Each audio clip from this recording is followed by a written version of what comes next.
Salut Facebook! Bon samedi. Oui, je t'ai installée sur le bord de la piscine. Je viens de revenir de mon food tour. J'essaie de trouver une position qui a du bon sens. Ouais, non, c'est ça. J'ai le cellulaire en pleine face parce que sinon, ça va être trop désagréable. Je vais bronzer avec un rectangle à travers la face. Parfait. Avec un background sonore. Je sors les grands mots aujourd'hui, là, tu sais, on va se dire les vraies affaires. C'est extrêmement bruyant. Où est-ce que je suis? J'étais un petit peu dans le déni les premières journées, là, mais la vérité, c'est que, ouais, c'est ça. Je me plains pas. Tu vois où est-ce que je suis quand même? Je me plains pas du tout. Mais c'est ça. La réalité, c'est que, évidemment, que quand tu loues un Airbnb, on te dit pas toute la vérité. Et la vérité que j'ai découvert quand je suis arrivée ici, c'est que d'un côté du bloc à condo, bloc appartement où est-ce que je suis, c'est une route qui est super passante et comme, je dirais, 21 heures sur 24. Je me demande quand ils dorment, les Mexicains. Ils ont pas l'air à dormir, sérieusement. Ils sont, puis tu sais, c'est pas juste des voitures qui passent, là, c'est de la musique, puis ils sont comme sur le party 7 jours semaine, ou je sais pas, en tout cas, bref. Fait que d'un côté de mon appartement, c'est ça. Puis de l'autre côté, je sais pas si vous entendez, ben, c'est un chantier. Fait qu'il y a un bloc appartement, un bloc à condo en construction juste à côté de... Ah, là, je vous vois plus du tout. Peut-être mon cellulaire qui est en mode protection parce qu'il fait chaud, je sais pas. Ouais, c'est ça. Fait qu'il y a il y a un bloc appartement en construction à côté de moi. Puis comme je disais l'autre fois, j'en reviens pas à quel point les Mexicains travaillent fort. C'est du 6 jours semaine. On est samedi aujourd'hui, puis ils travaillent depuis 7 heures ce matin. Ils ont travaillé toute la semaine de 7 heures à 7 heures à peu près, comme des heures de cinéma, sérieusement. Je trouve ça fascinant de voyager à travers le monde puis de voir les différentes cultures, certainement. C'est une des choses qui me passionne le plus. Mais tu sais, en lien avec le travail, je pense à la première fois où pas la première fois où je suis allée en Espagne, mais tu sais, je me rappelle d'une fois à Barcelone d'avoir été éblouie par le recul ou la souplesse des locaux face au travail. Tu sais, c'est clair que leur priorité, c'est de vivre leur vie et non de faire du profit. Tu peux arriver à une boutique un mardi à 2 heures de l'après-midi, puis il y a un petit mot dans la porte qui dit « Ah, ben désolé, cher client, nous avons décidé de partir en vacances plus tôt cette semaine. On se revoit dans 2 semaines. » Genre, tu sais, c'est comme... Je trouvais ça fabuleux, je trouvais ça vraiment merveilleux de voir ce peuple-là vivre leur vie, finalement.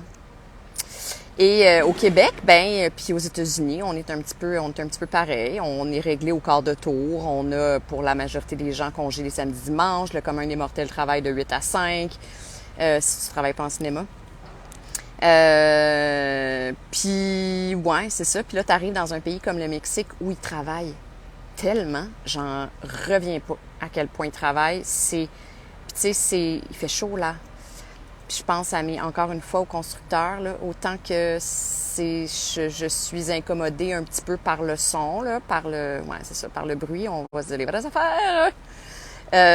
J'ai beaucoup de compassion pour eux, vraiment. Puis, aujourd'hui, je suis allée, je sais même plus si je suis en live, je vois tellement rien, c'est fou. Ouais, je pense que oui. Je me suis offert ce que je fais, en fait, pratiquement tout le temps quand je suis dans des villes riches culturellement parlant, je m'offre un food tour. Fait que c'est des genres une demi-journée où tu t'es accompagné par un local foodie, par quelqu'un qui s'y connaît bien dans la gastronomie de la place, puis qui nous fait faire un tour puis qui nous emmène dans les endroits dans les best-of de la région. T'sais. Fait qu'il nous fait goûter vraiment aux classiques de la région. Il nous emmène dans des endroits pas du tout touristiques, des endroits que on saurait pas, qu'on connaîtrait pas. Parce que c'est vraiment difficile, à moins que tu aies un ami qui habite la place. C'est vraiment difficile de savoir où bien manger.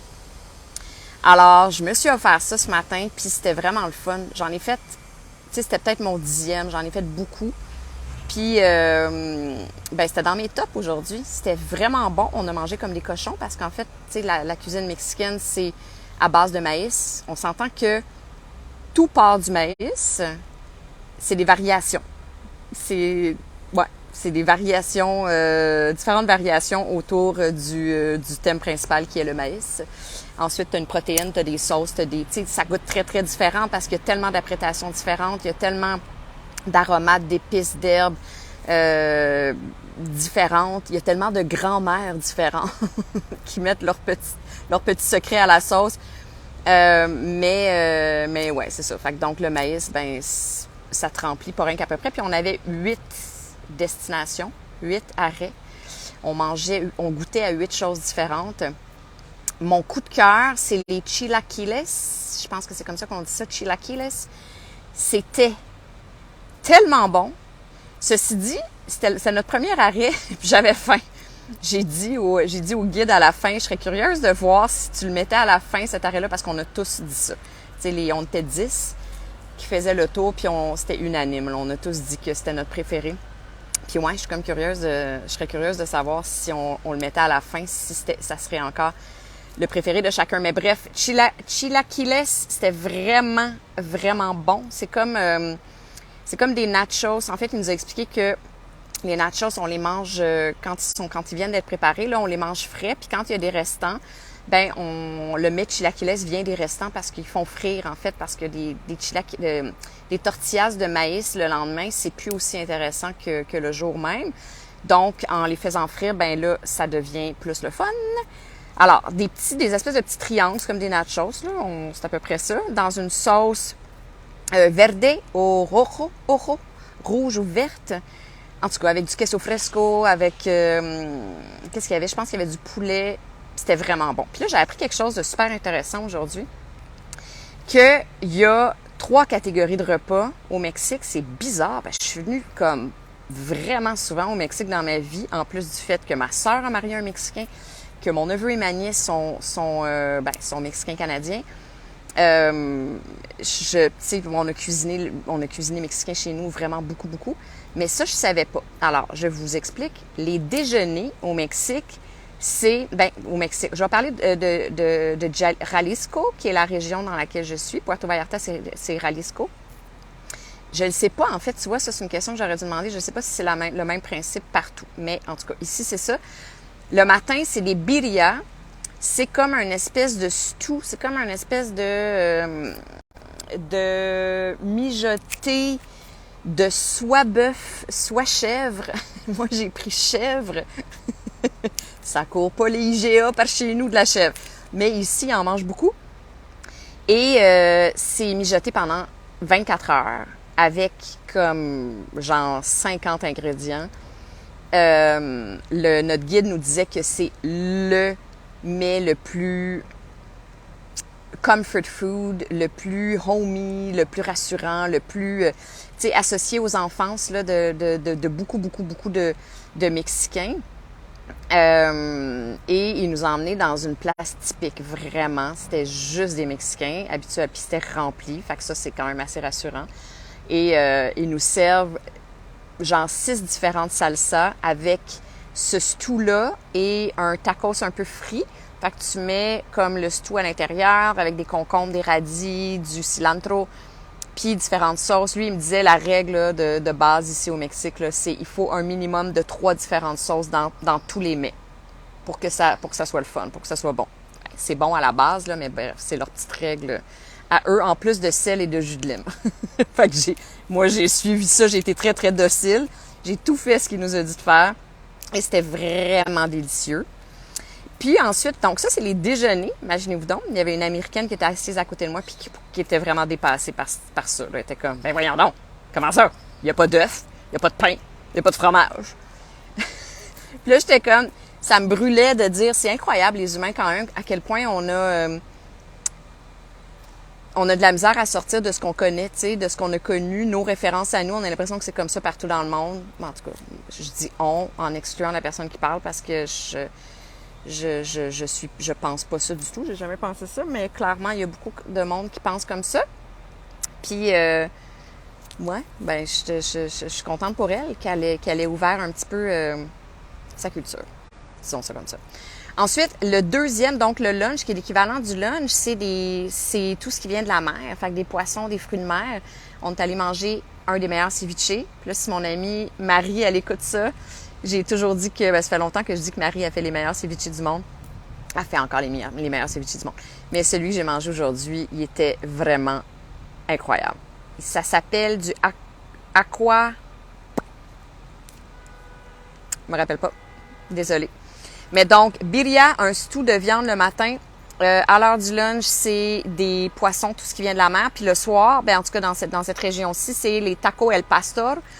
Fait qu'il y a vraiment des stands ou des restaurants qui se spécialisent dans chacun d'eux et qui se passent le flambeau finalement toute la journée. Le matin, il y a celui du stew qui est ouvert. Après ça, il ferme genre vers midi. Ensuite, à midi, il y en a un autre qui ouvre, ben, celui des poissons, puis qui va fermer vers 4 heures. Puis à 4 heures, ensuite, il y en a un autre qui ouvre, puis c'est celui qui sert des tacos El Pastor et d'autres choses. On s'entend que c'est pas juste des tacos El Pastor le soir, là, mais c'est un classique de la région. Quoique les tacos El Pastor, ça vient de la capitale, ça vient de Mexico City. C'est d'ailleurs là que j'ai mangé les meilleurs de ma vie. Mais donc, voilà. Fait que j'ai appris ça aujourd'hui. Quand même intéressant, n'est-ce pas? Et puis, ouais, voilà. Ça a été comme un 4 heures super trippant. J'étais avec 9 personnes qui buvaient de l'alcool. Et ils trouvaient ça vraiment très étrange que je buvais pas. Et j'ai dit que j'avais assez bu dans ma vie. Et ouais, voilà. Fait que c'est ça. Je me suis contentée de Aqua Fresca. Aqua Fresca, ça s'appelle. C'est vraiment bon. C'est extrêmement sucré, qu'on se le dise. Fait que, tu sais, je me suis gardé une petite gêne, mais j'en ai quand même bu parce qu'à chaque arrêt, ils nous en faisaient goûter des différents. Celui au fruit de la passion, c'était incroyablement bon. Et ouais, ben c'est ça. Je suis revenue et je me suis étendue sur le bord de la piscine parce que je meurs de chaud. Mais je me plains pas. Non, non. Non, non. Entendez-moi bien, là. Je ne me plains absolument pas que j'en vois un me dire que je me plains. Je pense que ça va être tout pour aujourd'hui. Petit topo Émilie au Mexique. Je vois rien. Si vous écrivez quoi que ce soit, ben je répète, je suis désolée, je vais vous répondre plus tard parce que je peux pas lire ce que vous m'écrivez. Il fait trop soleil. Un autre beau problème. Je vous embrasse les amis. À demain. Bye.